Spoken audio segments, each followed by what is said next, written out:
tell the truth about this guy. Jim Graves, boy from St. Cloud, Minnesota. One sister, four brothers, good Catholic family. Went on to St. Cloud State. Made a little money while he's going to school singing at a bar. He's underage with his now wife, Julie. And he then became a school teacher a couple of years. And then he realized, wait a minute. I realized that CEOs make 10 times the amount that the lowest paid person makes.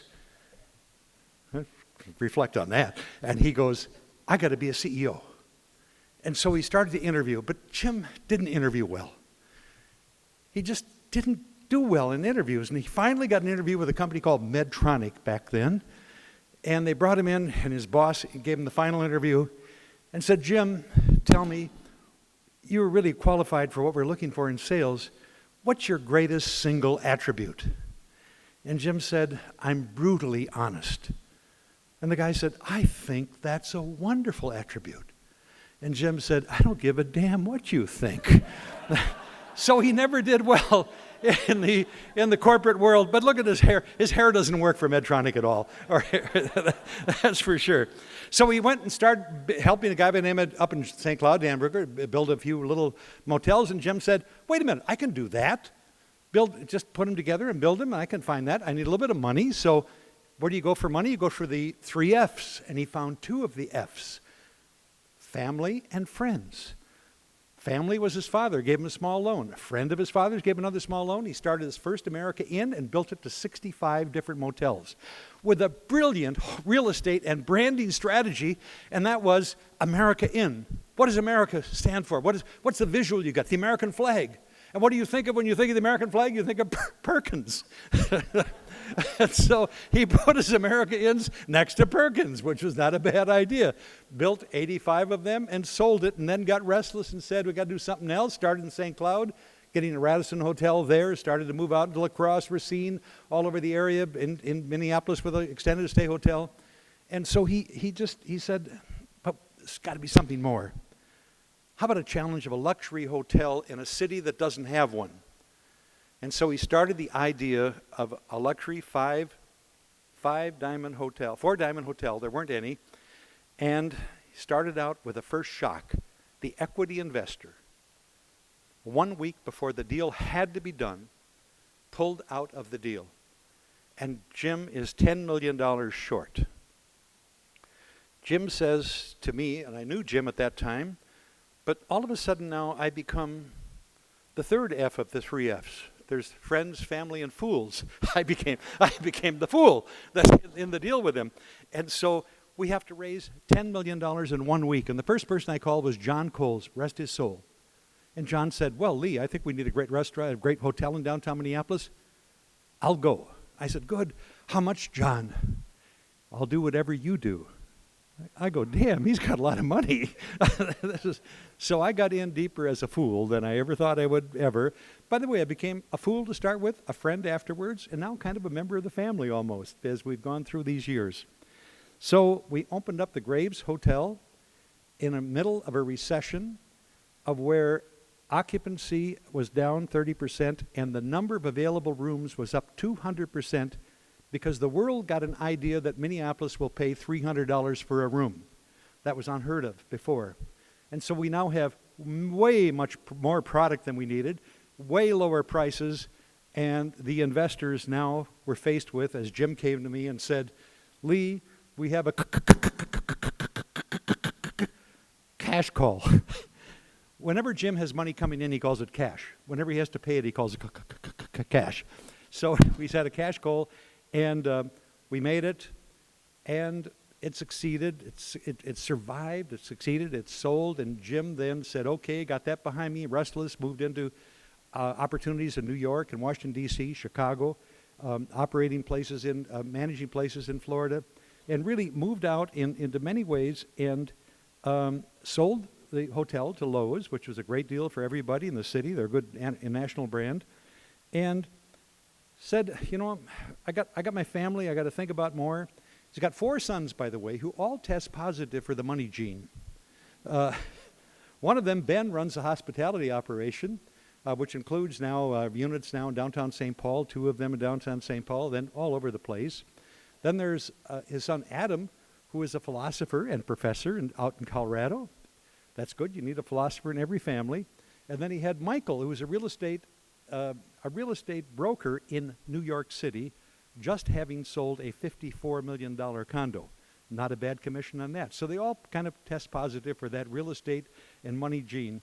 And so Jim goes, okay, I'm going to work in the community. He always has, been on the board of trustees for St. Ben's for a long time.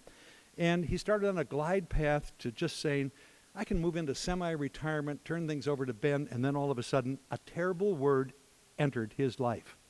Michelle. Michelle Bachmann. In his district. He just hated the idea of us being ridiculed by having one of the more outspoken, outrageous persons in the United States House. And so Jim said, we have to scare her. At least. We're not going to win because it's weighted way over. And so he says, I'm going to run. Julie, his wife, says, no. His friends, no. Don't do it, Jim. Jim does it. Anyway, started out horrible. No money. Had to put his own money into the act, which is number one dumb thing to do, but he did it. And still no money. And then all of a sudden, the poll numbers started to tick up, and people from Washington said, well, let's give Jim a little money. In fact, let's bring him out here and sort of entertain him. So they brought him out and did the world's worst thing. Jim thought he's going to go for a big briefing on big CIA and other big wonky things. Instead, it was how to raise money. That he went from hopeless when he first entered the race into hopeful. It got a little bit of fun as his poll numbers started to rise, and went back to hopeless again when he found out that being a junior, to being a freshman in a Republican Congress, and he's a Democrat, at age in the 60s, is going to be a horrible life. It's going to be non-productive. And so Jim goes, oh my God, I don't know if I want to win this thing. And then the polls kept going up. And it looked like, oh no, he might win this thing. And in the final election party with just a few of us, his brain trust of his brother and his wife and Adam and Ben and myself, we celebrated his defeat. He did not have to go on. So Jim Graves, I tell you what, heck of a guy. He has never minded paying Minnesota taxes because he owes so much to Minnesota for his success. He also has been a great father and husband and a builder. And I think he's been certainly brutally honest, and he's got a lot of chutzpah. Jim says, what's chutzpah? That's not a St. Cloud term. I said, Jim, chutzpah, I'll tell you a story about chutzpah. It's this woman who was sitting selling pretzels on the street. And this guy would walk by every day and put 25 cents into her basket, but he wouldn't take a pretzel. This went on for months. Every day he put 25 cents in and wouldn't take a pretzel. To finally one day he walked by, put the 25 cents in, and she grabbed him by the shirt and said, sir, the pretzels are now 35 cents. And Jim goes, that's chutzpah, okay.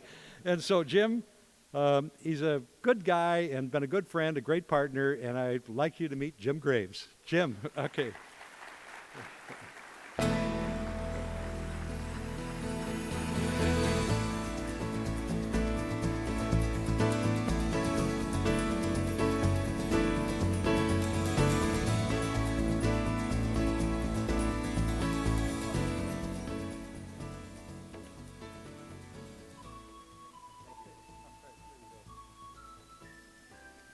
Thank you very much, Lee. Most of that was true, okay? Most of it. I want to thank the, obviously, Twin City Business, the staff, Dale, the entire, everybody that's here tonight. Thank you so much. I'm literally humbled by your appearance and by the award.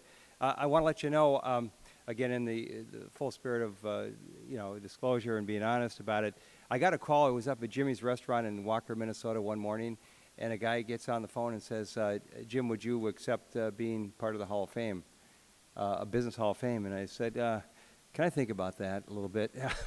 Because I thought, maybe it was Who's Who of America, you got to set you buy some kind of an ad or something, But anyway, I got back to him because I just couldn't believe it was true. Well, anyway, along the way, a lot of people say, what are the keys to success, Jim? You're on radio shows once in a while, and I want to be very candid about this. It's really accidental. I mean, it's an accident first. I'll go in chronological order of birth. I was born in a great family. I had great parents. My mom and dad taught us, the value of hard work, the value of being honest and humble and being, candid and being good citizens. And so first and foremost, it was an accident of birth. I was born into a very good family, had wonderful siblings, grew up in St. Cloud, was taught the right kinds of things as a kid. The second thing is, realistically, this is another accident. The DNA, to be an entrepreneur and to do what some of us crazies do, you've got to have a lack of aversion to risk. You have to kind of like risk. You got to like to go out on the limb and try for the fruit, as Will Rogers said. And the thing is, it isn't really something that you choose. Either you're willing to take risk or you're not, and it's in your bones. And I'm a risk taker, and sometimes it works, sometimes the branch breaks. But at the end of the day, the averages, thank God, have worked out pretty well. Number three, the biggest accident, probably the biggest, most important, undeniably thing, was I met my beautiful wife when I was 16 years old. And she's been not only my lover, my best friend, but we've been partners in business. She's a mother of my three wonderful kids. We've had a wonderful life together, and we're best friends. And she's always been supportive. And believe me, if you follow the path of an entrepreneur, there's a lot of ups and downs and risks and a lot of time spent and all those things. And if you don't have a spouse or a partner or somebody that's really supporting you every day, I don't think you can do it. So that was the third one. The fourth thing is, I've mentioned I've got really three wonderful children. I know this is nepotistic, but my kids are really good. They've always been supportive. We've had fun. My wife and I had our kids when we were quite young, so kind of grew up with them, so to speak, and it's just been a great ride. And now they're married to three beautiful women. They all happen to be Asian. Go figure, but they're all wonderful, wonderful people. No, that came out wrong. What I'm saying is we have a really cool family. We bring in so many wonderful traits. In fact, two of my grandkids are over in Korea right now with their mother and what have you. It's just a wonderful family. It's like the United Nations right here, right at home. Every employee, I hope whatever. Okay. Anyway, so and then how it goes. And then, really, I set off, my wife and I, we used to sing in bars, and we made pretty good money. Then I went to work as a teacher at a Catholic school. Didn't make very much money. Made more money singing on the weekends than I did teaching. And along the way, a guy by, I don't think the Medtronic thing is true. I want to make sure that, no, I didn't even know who Medtronic was, in fact, I'm not a big, well, no, forget it. We won't talk about the device tax. But anyway, we'll get, but at the end of the day, I got laid off at the school, not because I wasn't a good teacher, it's just that the school got smaller and I had to get laid off. And I went to work for one of the parents of one of my students, and I got into the hotel business. The guy's named Dan Bruckner. He was involved in the mall, or the first dome, I should say, the football stadium. And then 2 years later, I did kind of go out on my own, because that's the number 5 accident, so to speak, was I had friends and people that believed in me for some reason. And you can't do it without people supporting you, your friends, your mentors, people like Lee Lynch and John Coles and Dave Sanders. I got to be careful, because there's so many wonderful people over the years that have really put their faith and support into what my crazy ideas. And at the end of the day, they've worked out, but they didn't necessarily have to work out. So you can't make it in life without a lot of good support and friends and community, and I've been really, really blessed. Our family has, to have a lot of those people. And then, along the way somewhere, and I always tell kids when I'm giving talks at these entrepreneurial classes, I said, need is an opportunity. In America, we have a great economy because we look at need and we capitalize on need. We find a solution to the need, and that's what a business person really has to do.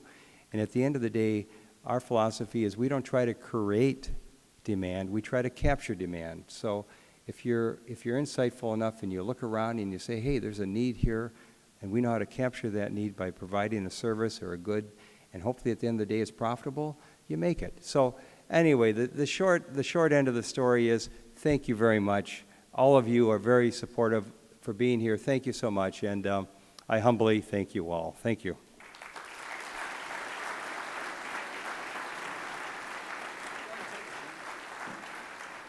It's all yours. Take it. Okay. Congratulations. Well done. Thank you, Frank. Yeah. I want to thank Frank too, and Frank and Amelia too. Thank you. two of Jim's grandkids go to school with our kids. And by the way, Amelia will love that Asian marrying thing. You got to tell her that when you see her next time. That'll crack her up.